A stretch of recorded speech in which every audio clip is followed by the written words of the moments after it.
good, and I say good in good job. And then we can ask our audience, anyone or if they express themselves. So go ahead, you. Right, right, right. There's several, and I have a family full of healthcare people. I get to see some of the stories and behind the scenes many times. On the side, in a slick way, I get questions asked by them, and I'll answer them accordingly. And that seems to help. But by no means they could have done it on their own because they had years of experience. I think one of the things that is wide open for older workers is the fact that nurses are needed. They're in dire need of Yes. nurses, if not as a full-time staff, as a temporary nurse or traveling nurses. The traveling maybe is a little bit skewed, and it depends on what area, but the nursing field is expanding all the time. Unfortunately, there's a shortage of jobs. There's a shortage of nurses, especially male nurses. So if you're someone who doesn't want to, if you're older, you're interested in healthcare, you might want to consider volunteering at a hospital first, or so that you can get a bird's eye view. Let's say that I know someone in their 50s that's a longtime friend of a family that got into nursing late in their lives. And she was 50 and she did the work. And it's a lot of work and it's a lot of wear and tear, especially on a nurse's body after, because you're still lifting heavy patients and moving them around. And not every hospital has all the technology to make that easier. So that might be a consideration. But yeah, I would say that. And then there are tech jobs that Yeah, I know. just before you get Go ahead. first, Okay. what you're saying. Uh-huh. I have a sister-in-law. She gave job. She's a nurse. Uh-huh.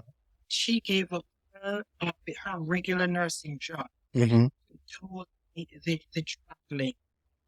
So she has three. She's over Arizona, and she is paid. Yeah.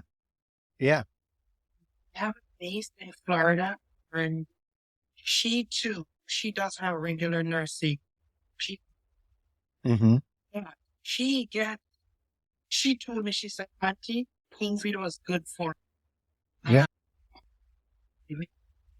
drain on her mental health when because she works in ICU, and so she gets the patients when they are like almost at the end. So it was taxing from that perspective, but from a financial perspective, she did well. So that you have a approach that you're saying, all the workers in one of the areas they can look up.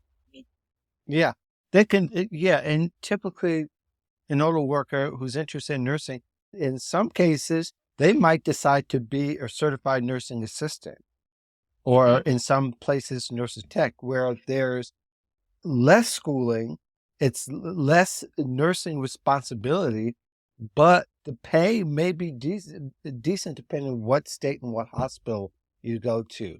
There are the ones who have a high touch patient responsibility where they are actually in with the patients and they assist the nurse in assessing patients, etc.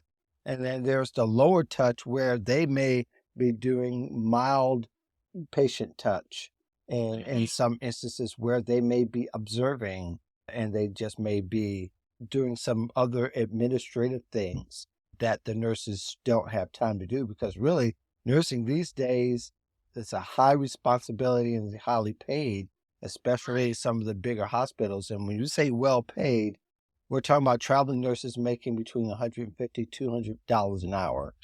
So that's the extreme of it if you're traveling. And from that vantage point, to give you a life view, it's much easier to pay insurance in that regard. If you're if you're single, if you just have one or two members of the family, it's easier to pay insurance from that perspective. There are some also tax implications that are involved where there's a whole nother page of notes that someone will need to take. But all in all, it is a great profession, and the nursing assistant is another aspect of it. And really all of them, anywhere from radiology to where maybe there might be a year and a half of schooling, that's available.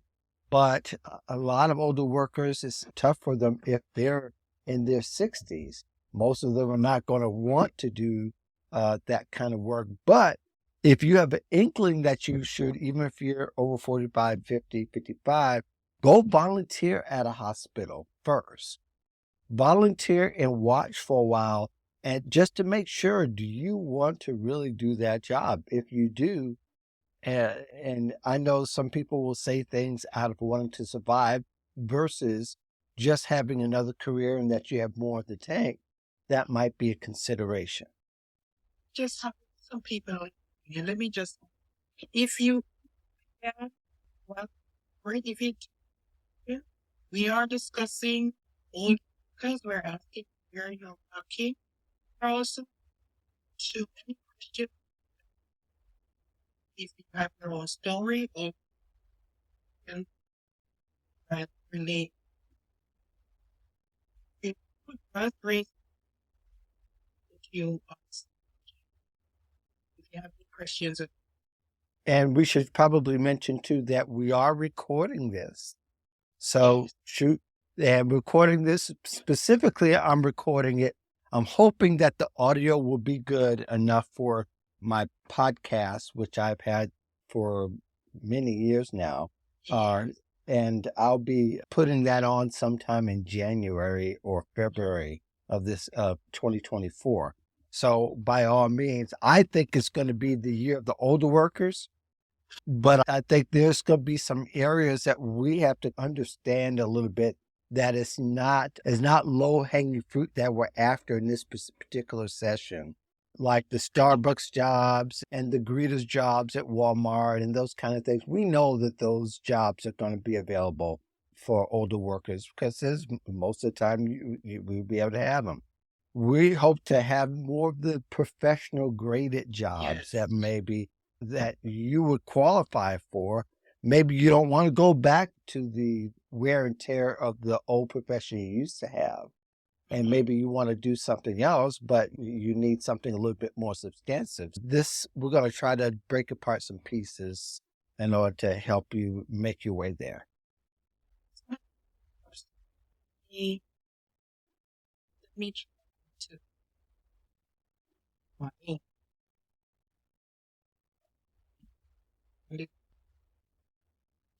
So she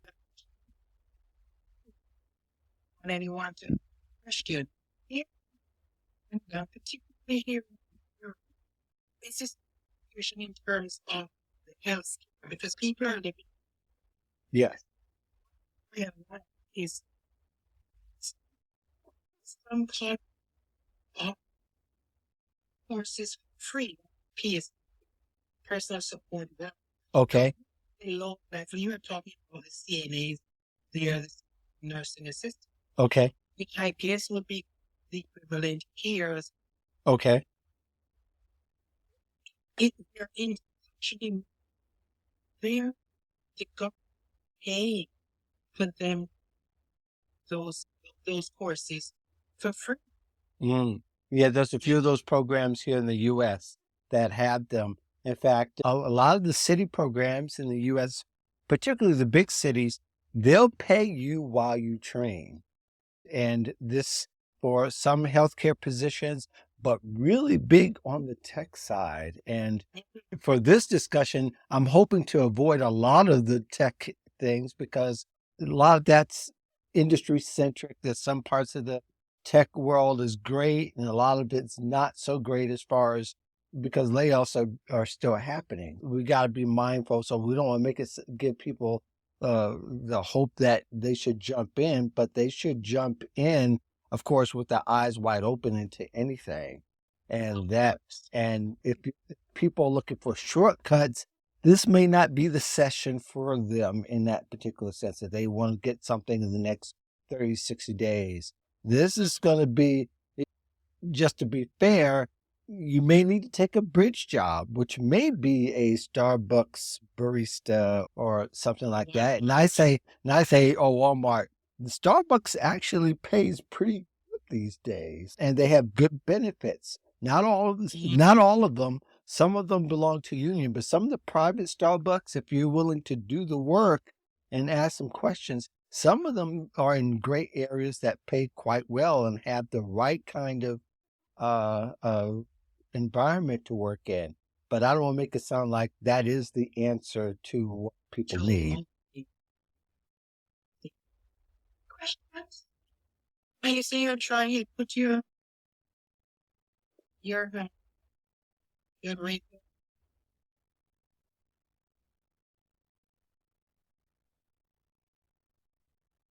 Okay.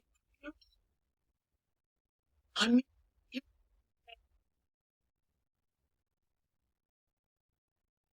She went back down. Just as a reminder again, you're going to end up on a podcast should you decide to participate. So keep that in mind whenever you volunteer. yeah.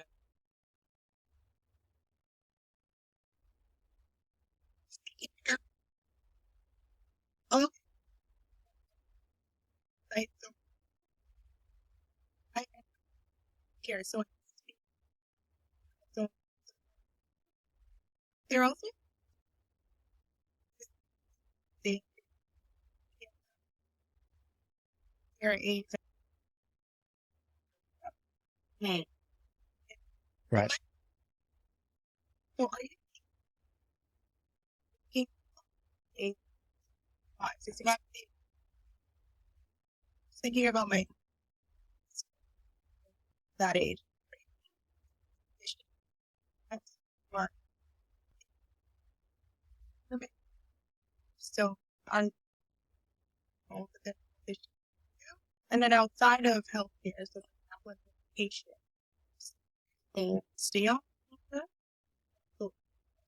Melissa, I'll break that apart because that's a great question and that deserves some nuance into what I'm saying. One of the things is older workers, if they're in the retirement age, they're not looking to do a lot of physical or arduous work. Many times they want to do something that's very low maintenance. It could be in some jobs in the United States, there's a few jobs, I shouldn't say a few or a lot because it depends where and what, but there are jobs in healthcare where you just sit and observe a patient. And it might be because they might pull out some IVs or they might have some psychological issues, and mental health issues, and they need to be watched to save them, not to save particularly everybody else. So in that respect, I've seen and heard older people take those type of jobs because all they have to do is really sit. There's nothing physical about that. You may say, that's easy. Is that real? That's a real job. It comes with some caveats. And I don't want to go deep into it, but there's a certain amount of responsibility and alertness and awareness that person has to have to watch those type of patients because there's just a lot of liability attached. I'm just saying that because somebody who's older, the clearer you are, the better you can navigate the waters of being older and finding the right opportunity for you for a while. Many times they have another job already and they're like, let's say they just got their real estate license. Like I know someone has, but they're also looking for something until they are able to scale their real estate venture. So then in that respect, they're looking for something, again, something that's not going to take a lot of brain power. They don't want to take some work home. They don't want to do any consulting after. They don't want to do overtime. They just want to check in. Those are the things they'll need to really carefully think about and go into in that respect. Now they're looking for something as a second act or career.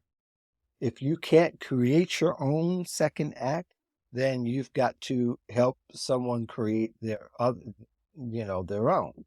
I know I've heard and been around some startup founders that are open to hiring older workers.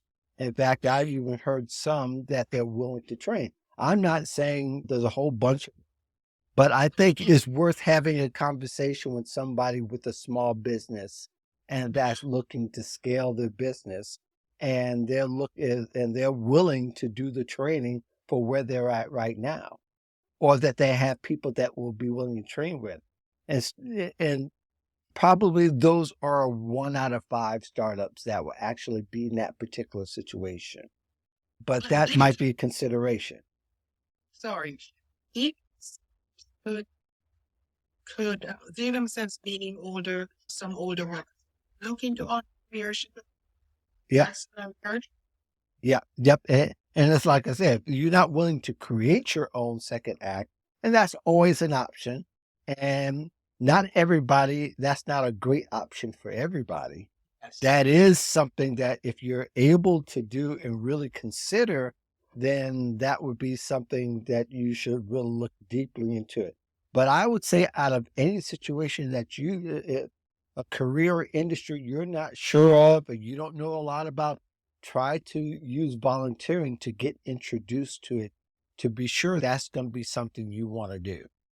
To go through the training and all that. It's every now and then somebody will ask me, I don't do coaching anymore then. Somebody asked me, is career coaching where to go to? I said, I think you should do some things on your own and follow some coaches and see if you can follow somebody that actually has a good firm before you go into coaching, because there's some things that are great about it and there's some things that I wasn't even crazy about it, but you end up doing because you're thinking ends to a mean, but you want to enjoy the road along the way at times. I would definitely say be curious but careful.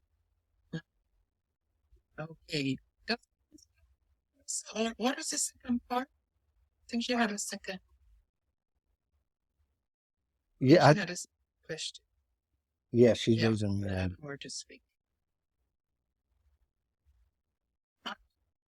Sorry, I did answer it. So, it's about your, for example, so how that you starts.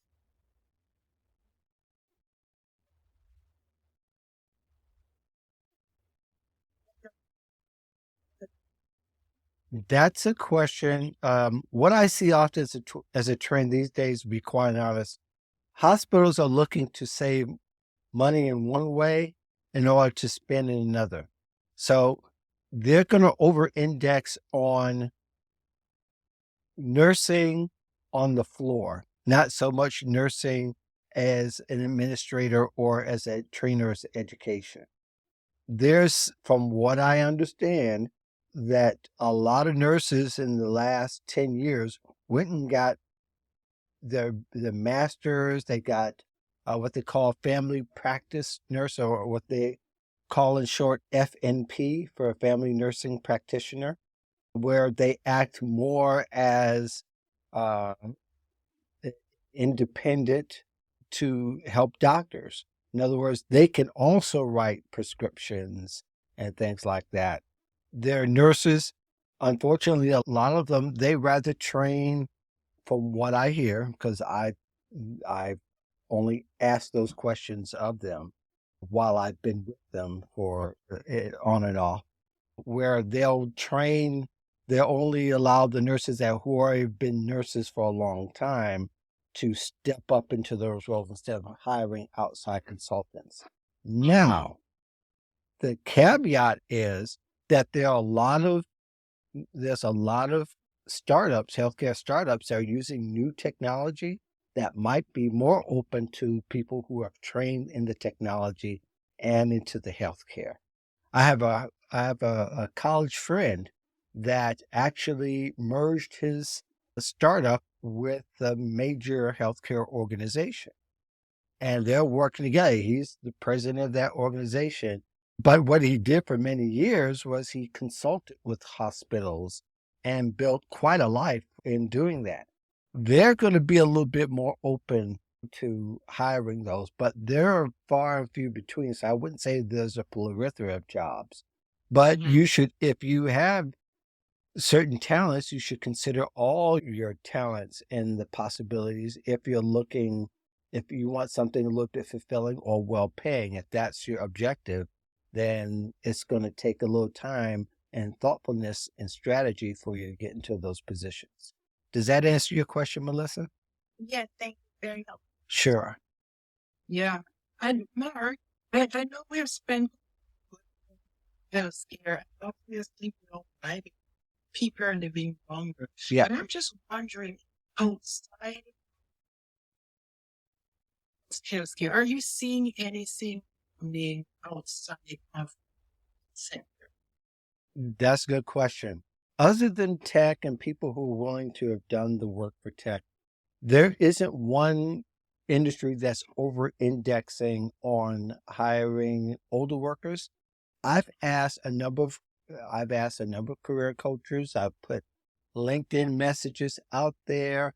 I've had conversations with them, and there's always a reference to a person, to a coach of another coach who is working with older workers saying, I'm sure they have someone, but I don't hear anything.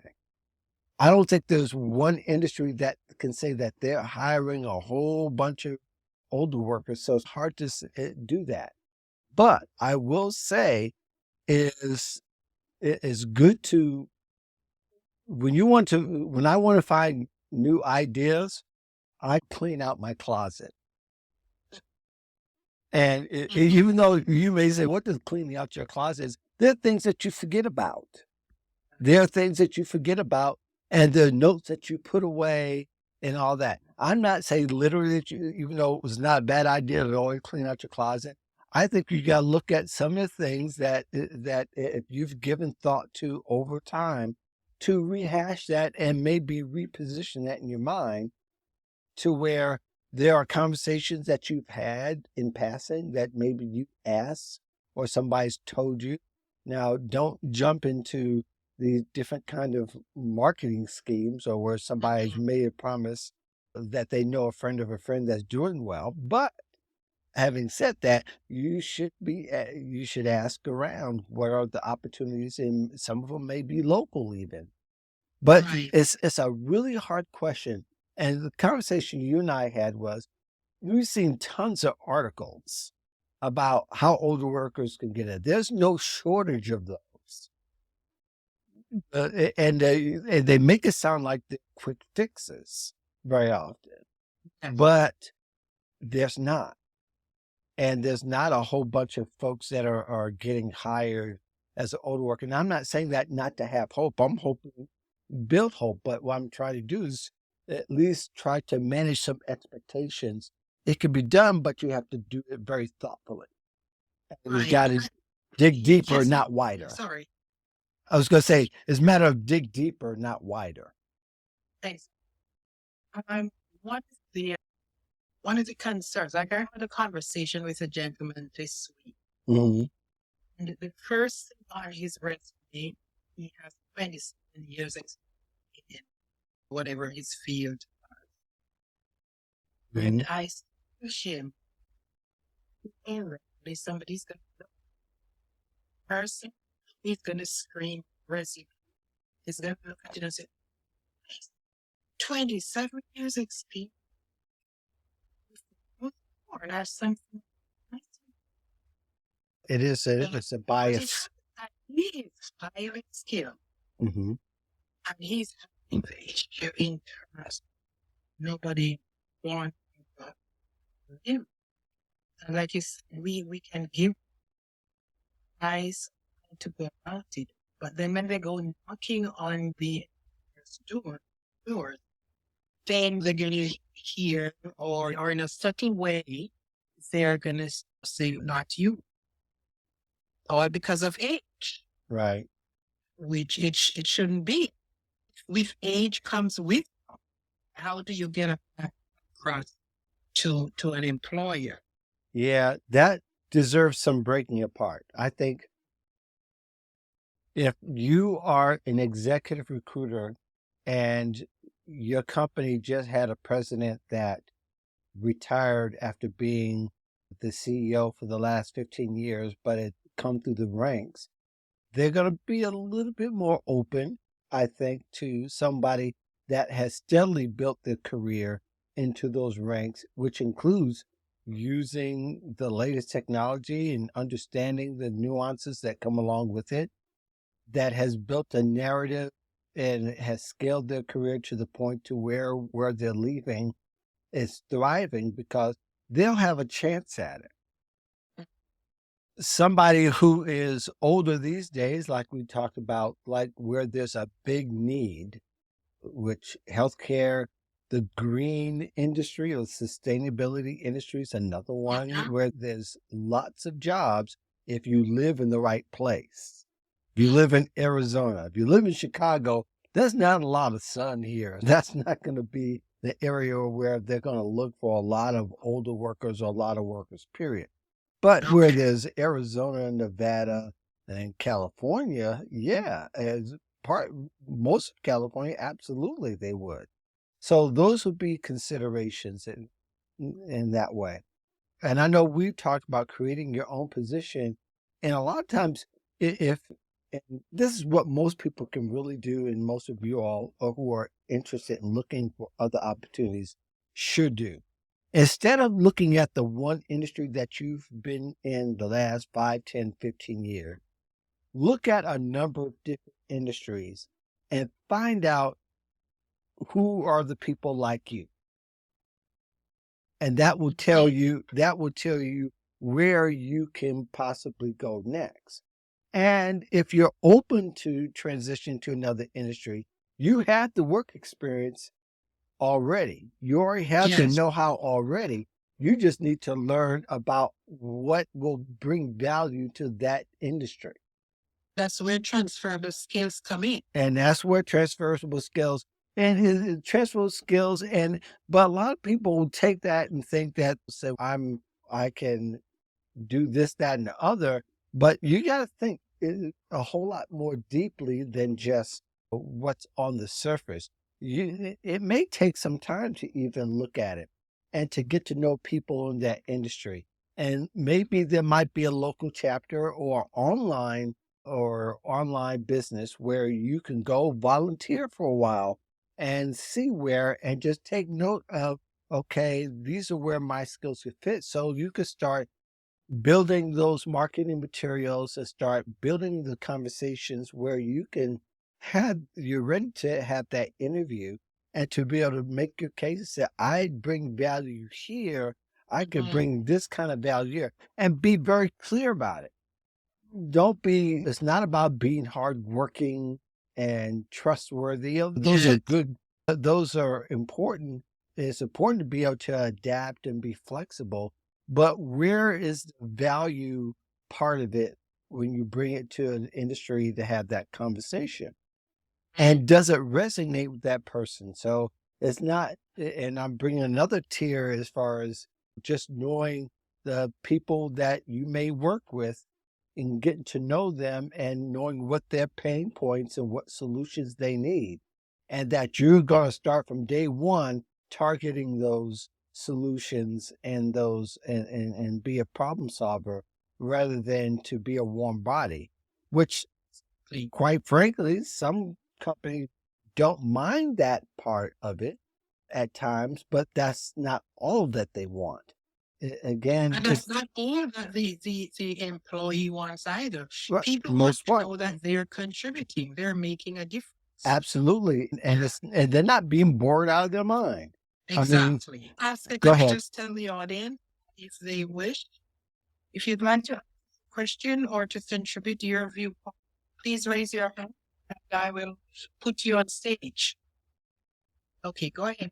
I was going to say, because if we talk about trying to even appeal to a recruiter's bottom line is they want to know if you can do the job. They want to see what will you bring to accomplish the objectives of the company and of the manager that's hiring. they're not going to be interested in your past is going to make a difference, but you're coming from different industry. If you can't make that clear, then it's going to be harder for you to make the transition. There's a lot of military talent that often actually gets caught in the chasm of job search, so to speak, in their transition from military to civilian. It's many times not because they can't do the job, because they don't know what skills fit in the civilian world, because they have such a unique aspect. And we're talking about Canadian as well as the U.S. Those are issues. And our friend Audrey Prenzel, she did that for many years. So that was somebody, she had built a whole network and a whole thing around that. So she's a great expert at that. Go follow her. She'll probably be surprised that I remember her, but she was on my show years ago. Oh, And I yeah, always, she is. and I remember that that's her specialty in doing that, especially for the federal employees. Oh, yes, Yeah. yes. That's the same challenge that most people going from one industry from another. You got the skill, you just need to learn how to translate it and be honest about it. And again, use the resources that you have. Use LinkedIn. Ask a lot of questions. Ask more about doing the job than just getting the job. I think that often helps as well, because I Right. think a lot of people get fooled in thinking that, yeah, maybe I can get someone to refer you. Yeah, but you don't know what it's like from day to day. How will you know that? And you'll have to be somewhat creative in that respect.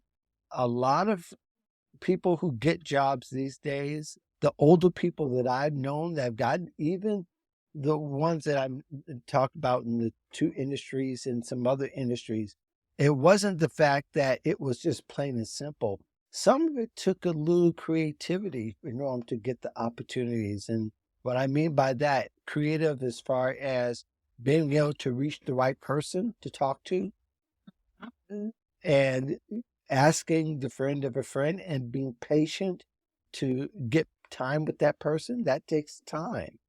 There's very few people who are ready and willing to give you 10 minutes of their time to tell you about what they've been doing for the last 20 years.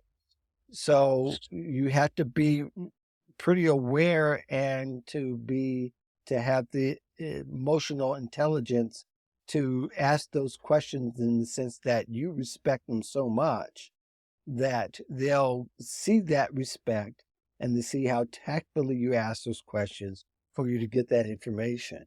So I think, although some of this stuff you could probably find on any two posts on LinkedIn, but the one thing that I think you don't find is the fact that there's going to be time and there's going to be scrutiny, and a whole lot of scrutiny.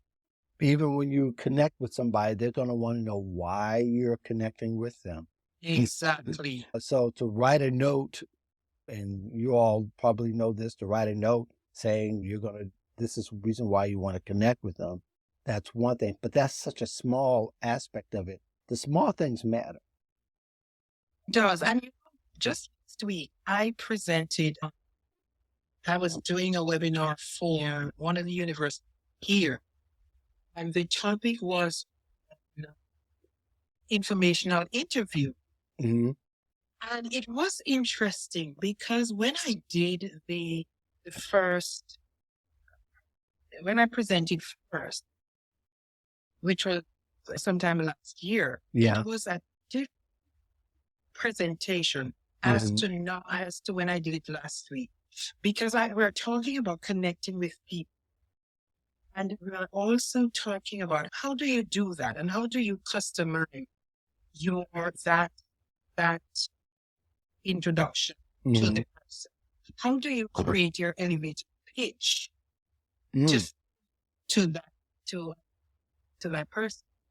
We had an experiment with GPT to say,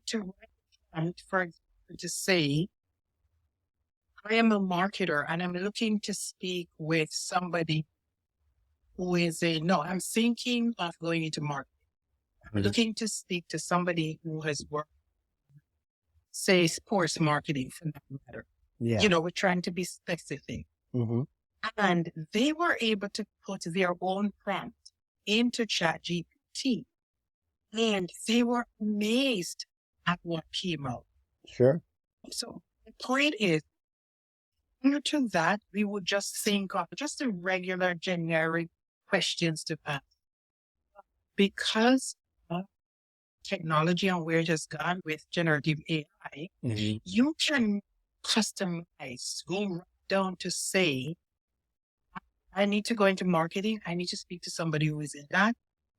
And then ChatGPT will give you some answers. Obviously, you are going to be able to, or you should go in, customize it, so it speaks with your voice. You can't rely on ChatGPT because it's not a person, it makes mistakes. But my point is to say, you want to have information interviews with people around how do I get employed as a worker? You can do that now with technology. And you are right. They don't only want you to come and sit in front of them or sit in front of the Zoom and say, okay, I am looking for a job. So they want to know, why are you connected? What value do you have to offer? So if I'm going to make a referral, I know I will be convinced that yes, I can introduce you to such and such because of the value that you could bring. So I'm glad you tied that in. And even though you didn't call it informational interview, but that's all a part of it. Yeah, and I did that. I did that intentionally to say that there's a lot of conversations that need to be had before you start to apply and expect any kind of return, uh, Exactly.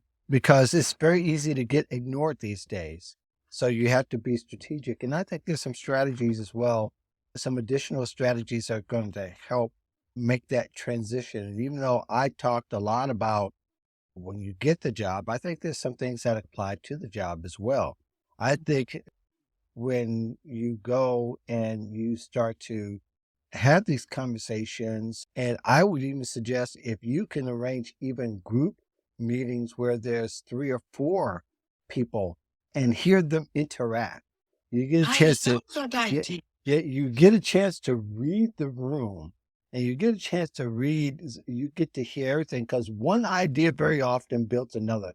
You put Mhm. you put three you put 3 career coaches together, you're going to get like a 6 months worth of LinkedIn posts and ideas on how to do a job search, because we just build on top of each other. That's the same with any field, really. So instead of just having, it helps to have a one-on-one conversation, especially if somebody's really hard to reach and hard to get to. Is good to have 3 people, 3 of those professionals in a room or at a lunch, and hear them talk and get them talk where you're listening 75% of the time. And you Yes. get to interject questions and let them tell you, and you'll get to see the commonalities between them all. And you'll be able to take that experience, and you'll be able to get some information that will inform you whether that's going to be something you could do or not, and where give you some other clues as to how that's going to. And I have a lot of those conversations. Just don't have one, have 12 of those conversations if you can in the next 6 months. I'm not putting a number on it and say that's the magic number, but I'm saying is that's the kind of deep work that's going to take.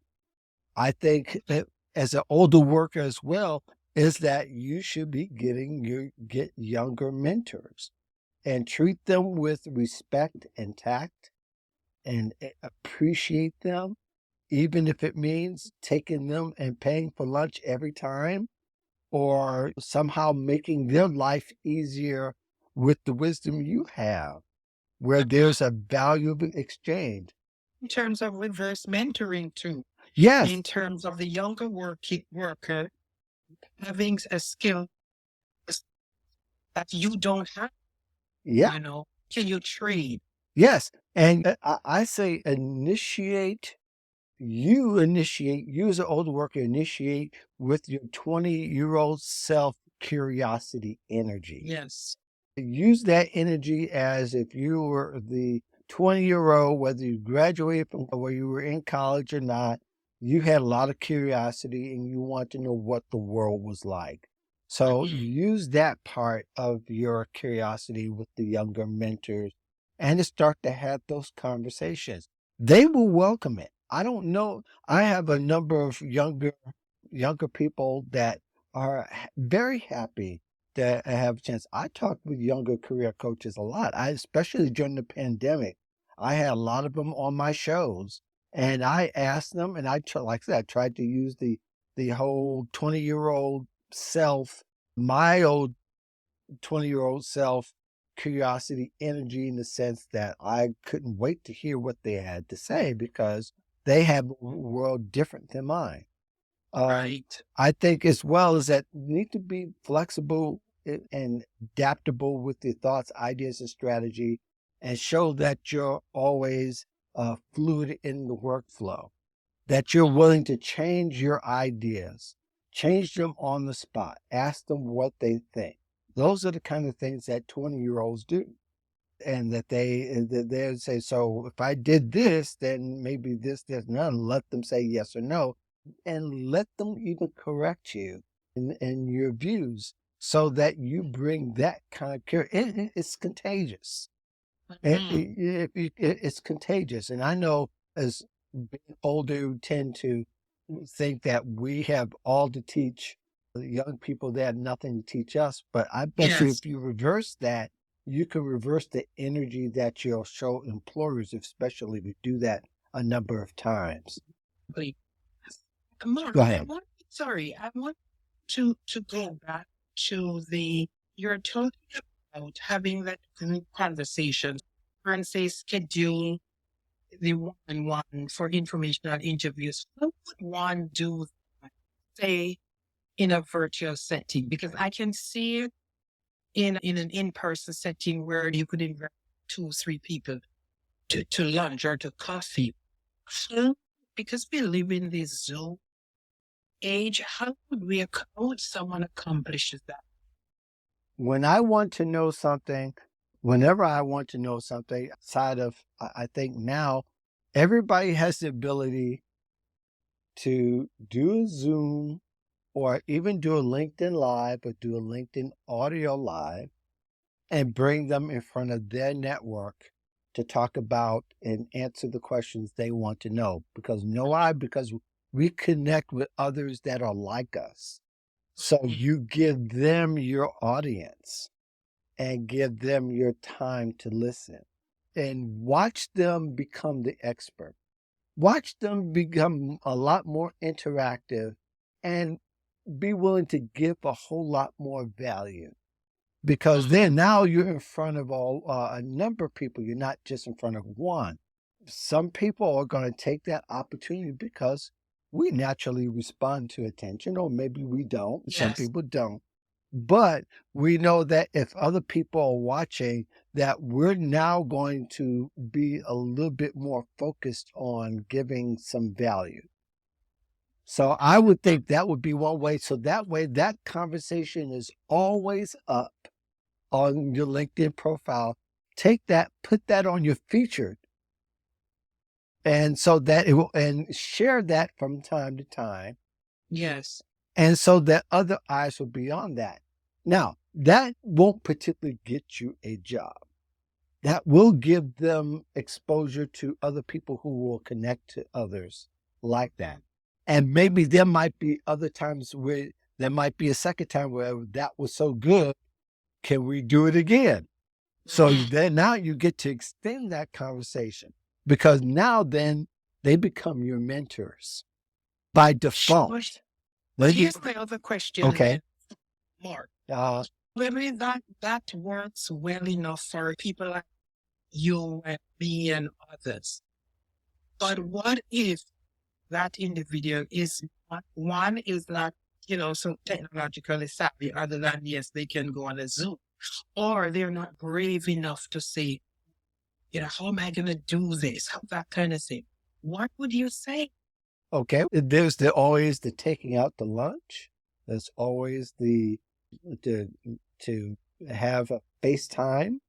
You can FaceTime with a number of people now. However it works for you and convenience.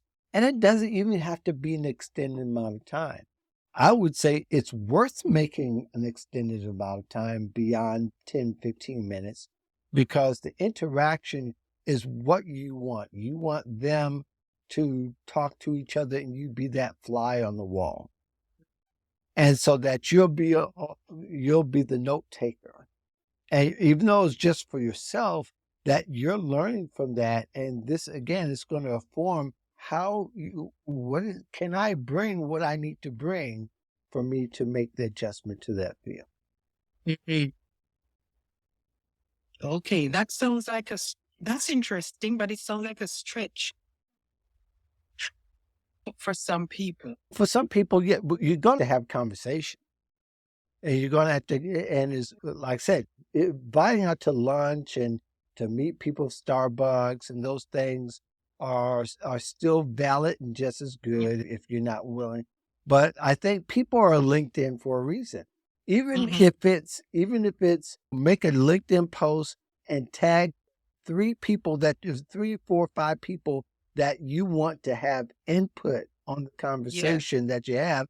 That's a way to get again the opportunity to you're going to need to nourish those relationships individually, but you also want the dynamic you want to do the things that you'll learn best, and maybe that isn't your thing and that you need to do the one-to-one thing, and that's fine. But the more information you have and the more simulation you have, which reminds me of the old job simulations. I don't know if you remember back in the day when that was a big thing when you went to, now we could talk about like information interviews or mock interviews or even mock conversations. And that's why I say if you go volunteer, you can at least get an idea of what goes on. But the job simulations is something old school, but is very relevant today because then you get to, again, you get to be in it and get to see where, okay, can I do this job? Do I want this job? Do I want the worst of this job? And if you can, And you know what? Job simulation is coming back. And actually it's one of the recommendations in this report.